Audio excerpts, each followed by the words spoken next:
Baik, Assalamualaikum warahmatullahi wabarakatuh. Puji syukur kehadirat Allah Subhanahu wa taala pada siang menjelang sore ini. Prof. Awi ini sudah siap-siap untuk berbuka puasa ini. Kita tetap menghidupkan dunia akademik kita di tengah wabah yang sesungguhnya Tuhan berikan banyak hikmah kepada kita. Kalau bukan karena corona, saya harus menunggu kehadiran guru saya, Pak Rizal Mustansir, saya jemput di bandara. Kalau bukan karena corona, saya pikir Prof. Awi tidak bisa lagi ketemu setelah satu kali datang ke Padang Panjang. Sehingga memang pada sesi yang ketiga yang diberikan oleh Bu Susi kepada saya ini cukup berat juga karena dua orang pembicara sebelumnya ini adalah guru-guru saya. Pak Rizal guru saya waktu pendidikan di Filsafat UGM, Prof. Awi adalah guru saya yang katanya menjadi mentor untuk mempersiapkan saya menjadi guru besar. Amin ya Allah. Bapak Ibu sekalian, saya akan mencoba membicarakan ini pada perspektif yang lebih praktikal. Artinya apa? Kualat saya kalau dua guru sudah bicara teori, lantas ada teori di atas itu lagi. Saya akan mencoba hanya memberikan contoh-contoh sehingga saya katakan bagaimana kita belajar dari masyarakat adat menghadapi pandemi COVID-19 ini. Nah, pertama yang ingin saya sampaikan bahwa kita melihat bahwa persoalan virus COVID-19 ini tidak mengenal batas wilayah. Dia tidak mengenal batas teritorial, status seseorang, sehingga siapapun harus siap menghadapi itu. Pertanyaannya, jangan-jangan masyarakat adat itu sudah punya apa yang kita kenal yang disampaikan oleh dua pembicara sebelum ini, nilai-nilai yang kemudian mereka mampu mengelola ini. Mereka mampu menghayati ini termasuk dalam memecahkan berbagai persoalan yang itu diantaranya adalah persoalan pandemik COVID-19. Nah, saya mencoba melihat ini juga digunakan ketika Indonesia juga dilanda wabah yang barangkali dulu kita belum lahir. Zaman Batavia, bagaimana flu Spanyol itu mematikan kawasan daerah Madura, Surabaya, Banten, dan seterusnya. Tetapi memang ini lebih global sehingga dia disebut oleh WHO sebagai pandemik COVID-19. Nah, dari situ saya kemudian melihat, saya katakan bagaimana interpretasi masyarakat terhadap pandemi COVID-19 itu, artinya masyarakat mencoba menghayati itu dari paling tidak 8 aspek. 8 aspek yang kemudian pemahaman masyarakat ini didasarkan pada apa yang selama ini mereka yakini, mereka terima itu sebagai sebuah pengetahuan yang berbasiskan pada nenek moyang dan itu diturunkan dari generasi ke generasi. Ya, yang pertama, jadi saya sebetulnya fokus Bu Susi hanya pada satu slide ini saja, nanti kemudian yang berikutnya itu lebih banyak pada aspek contoh-contoh yang tadi juga sebetulnya bahagian terakhir ternyata disinggung juga oleh Pak Rizal Mustansir. Nah, pertama aspek imun tubuh. Kita sama-sama tahu bahwa masyarakat adat ternyata menganggap dengan mengkonsumsi ramuan-ramuan tertentu itu dianggap bisa mengangkat atau meningkatkan imun tubuh. Betapapun kemudian media sosial ramai diberitakan dengan ini, tapi saya melihat ada sebuah legitimasi akademik yang diberikan oleh Universitas Airlangga. Dan ini pernyataan resmi dari Rektor Pak Nasih, yang saya pikir kemudian tentu ketika dunia farmakologi meragukan, ini menjadi bahagian yang kita jadikan sebagai sumber riset, terutama bagi kawan-kawan farmasi. Tapi poin saya adalah bukan persoalan bahwa dia bertentangan atau tidak, atau diragukan dari sisi farmakologi, tetapi paling tidak itu diterima kebenarannya oleh masyarakat kita. Seperti ini, khasiat jamu penangkal COVID-19, konsumsi empon-empon namanya, kalau kurang tepat pronunciation-nya Pak Rizal mohon diluruskan. Ini sudah diakui oleh penelitian Unair Surabaya. Saya tadi membaca menjelang acara ini, membaca memang resmi Rektor Unair mengatakan empon-empon corona yang terdiri dari kelompok tumbuhannya yang jahe, kunyit, temulawak, secang, kayu manis, dan sebagainya. Itu dalam pengertian bisa meningkatkan imun tubuh. Ya karena bagaimanapun dunia hari ini berlomba-lomba, fastabikul khairat dia dalam bahasa Ramadan sekarang, untuk mencari vaksin apa yang paling tepat untuk mengatasi COVID-19 ini. Nah, jadi masyarakat memahami aspek itu yang pertama menurut saya. Bagaimana imun tubuh, kemudian masyarakat adat mengkonsumsi sesuatu yang dianggapnya selama ini dapat meningkatkan imun tubuhnya. Nah, yang kedua makanan. Nah, ini menarik. Menarik juga karena ada beberapa masyarakat lokal wisdom di masyarakat adat kita yang kemudian mempercayai. Saya kemudian mendengar bahwa di Solo, Jawa Tengah, itu diyakini bahwa sayur lodeh itu sesuai dengan racikan-racikan bumbunya dapat meningkatkan imun tubuh. Jadi kembalinya semuanya pada persoalan imun tubuh. Karena kalau dikatakan sebagai sesuatu hal yang merupakan virus vaksin dari COVID-19, tentu ini terlalu kesimpulan yang terlalu cepat juga, yang prematur juga. Namun bisa saja nanti Bapak Ibu kemudian mungkin sepertinya saya bercanda, jangan-jangan orang yang hobi makan jengkol pun terpancing naluri akademik, naluri risetnya untuk mengkaji ulang apakah makanan, kandungan yang terdapat pada aspek lokalitas makanan yang dikonsumsi oleh masyarakat lokal itu bisa menjadi penawar dari pandemik yang begitu mengerikan ini. Nah, Bapak Ibu, lagi-lagi kita berbicara pada tataran bagaimana kemudian ini diterima, ini dilakukan, ini dipahami oleh masyarakat adat sebagai sesuatu hal yang membuat mereka tenang. Karena bagaimanapun salah satu dari basic needs, kebutuhan hidup manusia itu adalah ketenangan. Nah, sehingga masyarakat boleh saja dengan kearifan lokal yang dimilikinya, kemudian dia melakukan hal yang seperti itu. Nah, saya menyebut yang ketiga itu pada aspek perekonomian. Kenapa ini menarik Bapak Ibu saya angkat? Karena memang sektor ekonomi merupakan sektor yang paling mendapatkan perhatian, apalagi dengan persoalan PSBB ini. Tidak serta-merta kemudian kita berpikir hari ini industrialisasi tidak mampu menjawab persoalan masyarakat kita. Karena apa? Karena industrialisasi kemudian ditutup. Atas izin pemerintah atau atas kelonggaran yang diberikan pemerintah, kemudian mengakibatkan bahwa sektor perekonomian yang aman sampai hari ini adalah apa yang saya katakan, yang saya lihat dari analisis para pakar ekonomi adalah sektor yang tidak terdampak.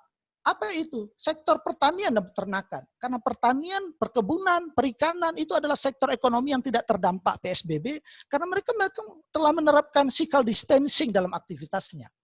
Nah, ada hikmah di balik ini yang bagi saya menarik, bahwa ternyata negara ini sebagai negara agraris tidak semestinya kemudian mengkapitalisasikan dunia agraris ini seluruhnya kepada persoalan industrialisasi. Hari ini kita membutuhkan kawasan-kawasan yang seperti ini, dan hari ini kita melihat bagaimana masyarakat kita yang melakukan aktivitas pada aspek ini, kemudian dia tidak terdampak secara langsung. Meskipun secara tidak langsung ada kebutuhan hidupnya, supply dari beberapa hal yang kemudian memang menjadi terhambat.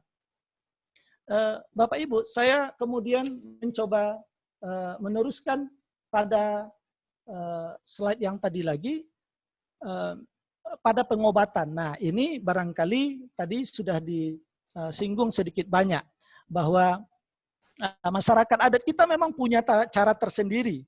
Ketika ada anggota keluarganya yang terjangkit, saya ambil misalnya contoh kearifan lokal yang ada pada masyarakat di apa di masyarakat Buanolemo ya di Sulawesi Selatan. Ini Prof. Awe barangkali lebih akrab dengan masyarakat Buanolemo ini. Mereka punya bilik sterilisasi. Melalui apa? Melalui pengasapan daun sirih dan jeruk nipis.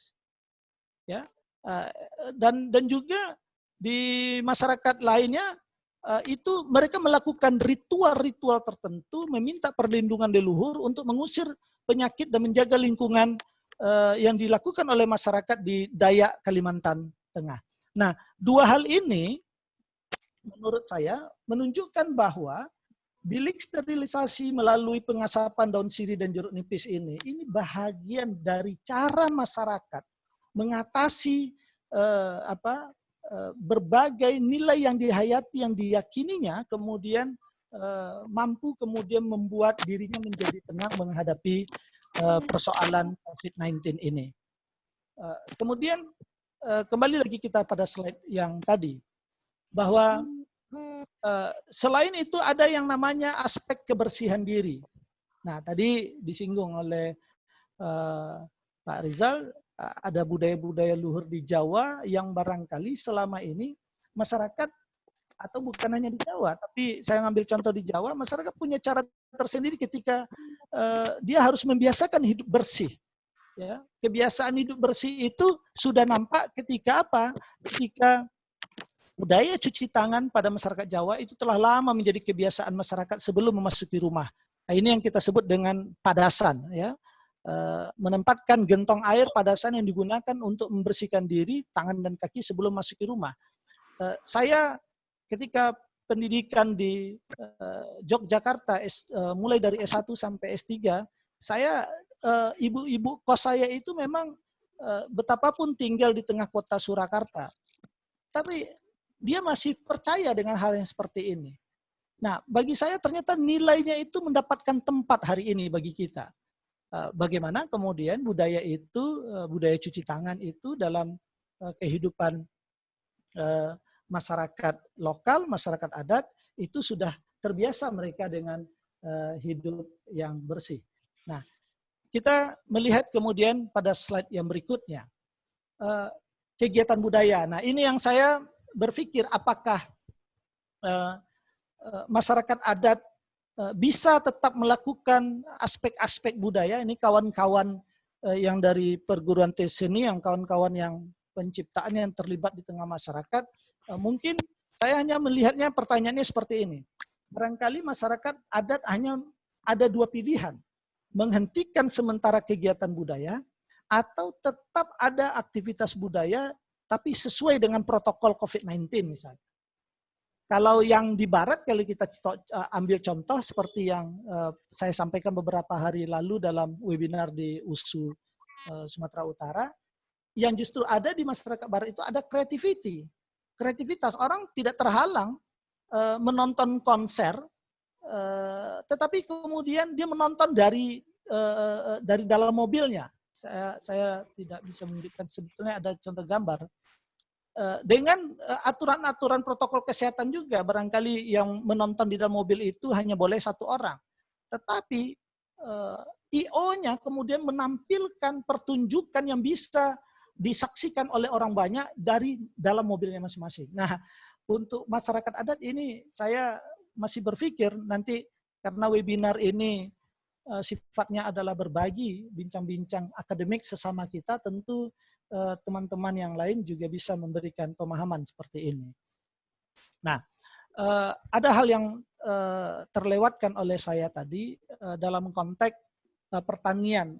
Itu menarik karena sekali lagi beberapa webinar yang diadakan untuk melihat persoalan aspek ekonomi sebagai dampak dari virus COVID-19 ini, memang banyak pakar mengatakan bahwa aspek inilah yang tidak begitu merasakan dampaknya. Nah, ada kearifan lokal yang ingin saya sampaikan yang terlebih dahulu didasarkan pada teori yang dikatakan oleh Karl Polanyi, The Great Transformation, the Political and Social Origin of Our Time. Masyarakat yang masih hidup dalam sistem kesukuan itu memiliki suatu skema jaminan ekonomi yang kemudian disebutnya dengan redistribusi. Nah, skema ini dapat kita terapkan untuk menghadapi wabah saat ini. Artinya apa? Pemerintah dapat saja meminta kepada rukun warga RW di masing-masing daerah itu membentuk tim lumbung pangan warga yang tugasnya jelas mengumpulkan sumbangan atau iuran pangan yang akan didistribusikan kembali kepada masyarakat saat kelangkaan bahan pangan terjadi pada masa wabah. Kita tentu berdoa kepada Allah wabah ini segera berakhir, tapi kita tidak bisa memprediksi. Dunia epidemiologi pun kemudian berbeda pendapat antara satu pakar epidemiologi dengan pakar epidemiologi lainnya. Tetapi jika skema yang seperti ini, kata Karl Polanyi, redistribusi ini mampu dikelola secara baik, maka ketahanan masyarakat, judul webinar kita adalah ketahanan masyarakat, dalam konteks pangan pada masa pandemi ini akan terjaga, dan ini akan berbanding lurus dengan pencegahan tindak penjarahan dan kerusuhan sosial. Bapak Ibu, tentu ketika ini tidak bisa ditangani secara baik, ada sebahagian yang patuh, sebahagian lagi tidak, maka yang dikhawatirkan kata pakar sosiologi, pakar politik adalah terjadinya pembangkangan sipil, kerusuhan sosial atau disebut dengan social disobedience. Nah, ketika teori ini mengatakan bahwa masyarakat suku itu memiliki suatu jaminan ekonomi yang disebut dengan redistribusi, ternyata masyarakat adat kita juga memiliki itu dalam waktu yang sudah kurun lama. Cuman persoalannya hari ini bagaimana itu mampu kemudian kita implementasikan. Jadi ini bukan bicara tentang nilai empati, tetapi sudah bicara tentang aksi empati itu sendiri. Dan aksi empati itu tidak semata-mata orang kampung saya, tetangga saya, tetapi sudah lintas budaya, sudah cross culture sifatnya. Nah, saya melihat misalnya di Minangkabau. Bapak Ibu, di Minangkabau misalnya, apa yang dikenal dengan lumbung padi. Itu masyarakat Minangkabau terbiasa menyimpan padi untuk persediaan 3 bulan ke depan. Artinya, seorang ibu itu bertugas mengatur penggunaan dan pendistribusian bahan pangan kepada seluruh anggota keluarga. Ada istilah baresa ganggam. Nah, ini kan sebuah ketahanan pangan yang berbasiskan pada kearifan lokal. Baresa ganggam itu yang kemudian memungkinkan keluarga itu akan selamat akibat pacekli atau wabah yang tidak pernah menjadikan masyarakat Minangkabau ini menderita kelaparan. Dan ini kalau skopnya adalah skop rumah tangga. Tetapi ada juga yang disebut dengan lumbung basamo. Nah, lumbung basamo ini yang dikelola oleh nagari misalnya. Nah, bagaimana mengimplementasikan ini, Ibu? Saya, Bapak Ibu, awalnya saya mendapatkan berita ini di media, tetapi kemudian saya mencoba menelusuri secara pasti, sayang tidak bisa mendekati daerah itu karena memang sangat dijaga ketat. Tapi dari kejauhan saya melihat ada pasien, salah satu pasien yang terdampak virus corona di Kota Padang itu tinggal di sebuah perumahan yang kemudian dia memang sangat taat aturan, mau mengisolasi mandiri istri dan suaminya karena dia belum punya anak. Dan dia adalah seorang tenaga medis di rumah sakit yang memang menangani pasien ini. Tetapi yang menarik bagi saya adalah betapa kemudian masyarakat di komplek itu, padahal ini adalah perkotaan, tetapi punya pemahaman baresa ganggam, punya pemahaman apa yang disebut dengan nilai-nilai local wisdom itu sendiri.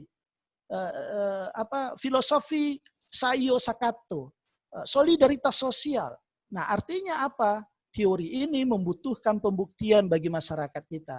Artinya banyak hal yang kemudian dalam konteks yang disebut dengan local wisdom itu ujiannya adalah pada saat sekarang ini. Bapak Ibu, kemudian saya ingin kembali pada slide kita yang di awal. masih ada misalnya kegiatan sosial, ya, kegiatan keagamaan. Tadi Pak Rizal sudah menyinggung, saya tidak akan mengulang. Ya, memang menarik Pak Rizal, di Padang 50%, ini data yang disampaikan, saya berani menyebut nama karena saya sedang melakukan riset dan kemudian saya rekam itu. Menurut Ketua Dewan DMI, ya, Dewan Masjid Indonesia Sumatera Barat, Profesor Duski Samad, itu 50% masjid di Kota Padang itu mematuhi anjuran pemerintah, 50% tidak. Dan ada yang menarik di situ, ya, karena ada ketidakpatuhan di situ. Nah, cuman persoalan ini tentu pada sisi lain yang kita akan bicarakan. Saya lanjut, ini sudah tadi. Nah, kita coba melihat tetangga kita, orang rimba Jambi, ya, bersesendingon. Ini merupakan bentuk social distancing yang dilakukan oleh orang rimba Jambi. Isolasi diri bagi yang sakit ke tengah hutan, jauh dari komunitas, itu telah menjadi budaya bagi masyarakat rimba Jambi. Sehingga keluarga yang sehat itu mengantar makanan untuk si sakit dengan meletakkan di titik tengah tanpa bersentuhan dan dengan bersuara keras untuk menyampaikannya. Inilah yang saya katakan tadi, saya melihat di Kota Padang, di sebuah perumahan itu, dan akhirnya sehat, kedua-duanya sehat, termasuk pasien yang sembuh, dan saya pikir apa bedanya dengan ini?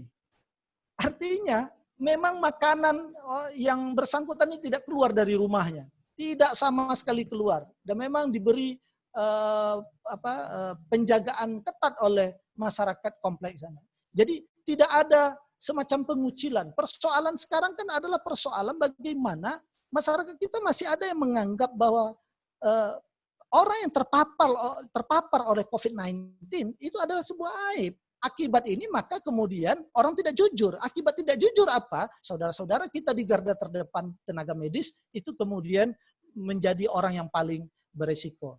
Bapak Ibu, ini barangkali saya yang menyebutnya sebagai masker, tetapi ini ala masyarakat Dompu, ya, ala masyarakat Dompu, di mana ini bisa kita maknai sebagai sebuah simbol betapa rimpu yang terdiri atas dua jenis, ada rimpu pida dan rimpu colo, itu memang sudah mengatasi, terlepas bahwa ini dalam konteks hijab dan seterusnya, tapi mereka mungkin orang yang paling nyaman hari ini ketika semua orang wajib pakai masker. Bahkan semenjak tanggal 11 ini di Kota Padang, Wali Kota Padang karena begitu banyaknya orang yang tidak mengindahkan sudah mengeluarkan peraturan tidak pakai masker itu bisa didenda 100.000 sampai 250.000, Bapak Ibu. Nah, orang suku Dompu sudah terbiasa dengan seperti ini. Terlepas bahwa ini konteksnya untuk persoalan yang lain, tetapi ketika wabah datang, mungkin dia orang yang paling siap untuk menghadapi yang seperti itu. Nah, di slide terakhir ini saya mau lihat, ada persoalan yang dilematis menurut saya. Saya katakan dilematis apa? Di satu sisi, masyarakat adat kita, lokal wisdomnya, kearifan lokalnya mengajarkan nilai-nilai yang begitu bagus. Misalnya di Minang, nan bare samo di Pikua, nan ringan samo di Jinjiang, kabuki samo mendaki, kalurah samo menurun, nan ado samo dimakan, nan indak samo dicari. Ini nilainya nilai solidaritas sosial. Ini filosofi sosialnya sangat kuat sekali. Ya, jadi aspek kesulitan hari ini merupakan aspek yang tidak bisa orang individual dalam hidupnya. Harus dihidupkan kembali komunalitas itu di dalam masyarakat. Nah, tapi ini kan tantangannya ketika PSBB, bisakah orang kemudian komunal? Atau justru individualisme menjadi cara dari masyarakat untuk agar dia tetap survive.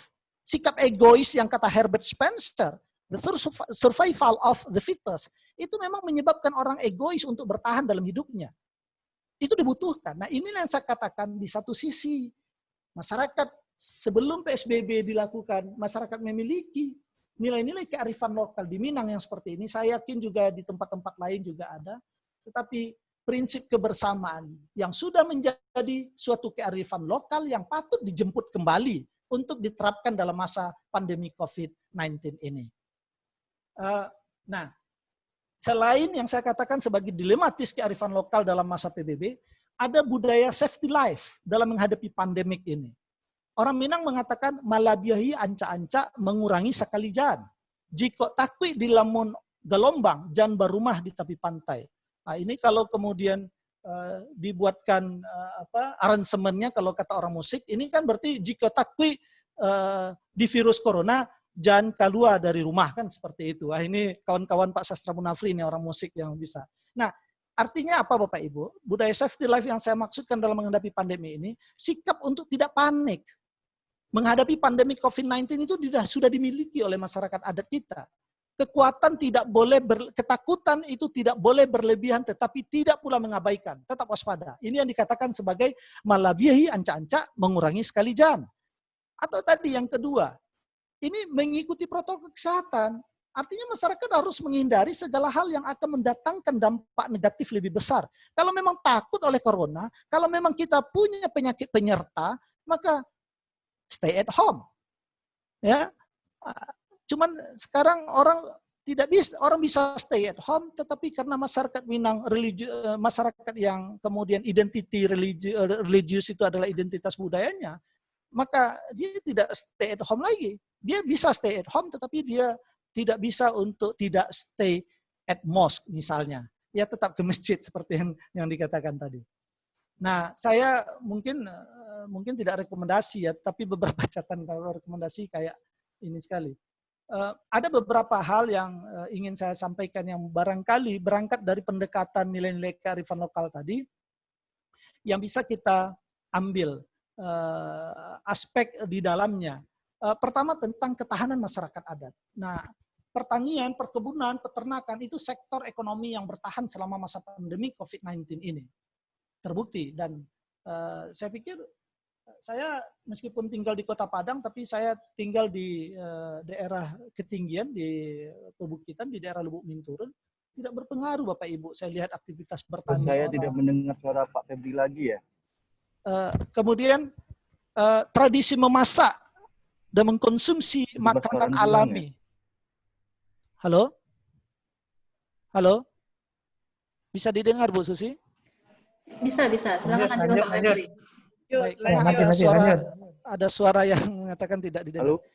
Ada tradisi memasak dan mengkonsumsi makanan alami dari lingkungan sekitar itu terbukti memperkuat imun tubuh. Ini kearifan lokal. Nah, yang terakhir ini yang terpenting, ya, keluarga itu adalah elemen masyarakat garda terdepan yang harus memiliki ketahanan ekonomi, termasuk ketahanan spiritual, sosial dan budaya dalam menghadapi COVID-19. Saya menambahkan tadi satu slide lagi ketika disinggung oleh beberapa pertanyaan yang saya baca melalui chat, sehingga ini sudah pernah saya sampaikan minggu kemarin waktu webinar di kawan-kawan lateral Sumatera Utara. Memang betul karena sekaligus untuk menjawab nih Bu Susi pertanyaan yang meskipun agak sedikit keluar dari tema kita, tapi karena ada beberapa pertanyaan yang mengarah ke situ. Memang perlu strategi kebudayaan dalam penanganan COVID-19 ini. Strategi kebudayaan itu baik dimulai dari aspek bagaimana kampanyenya itu berbasis budaya lokal. Saya pikir apa yang ditampilkan oleh Pak Rizal Mustansir tadi, ya, dengan idiom-idiom diksi-diksi Jawa, diksi-diksi lokal, itu menunjukkan membuat kampanye berbasis budaya lokal itu tidak sebatas konten seni tradisi seperti yang sudah ada. Tapi materi budaya yang digunakan itu mesti memori lokal mengenai wabah yang boleh jadi tersimpan dalam cerita rakyat, nyanyian, dan sebagainya. Baliho tadi, istilah-istilah dan seterusnya. Nah, yang kedua, melibatkan pemimpin adat.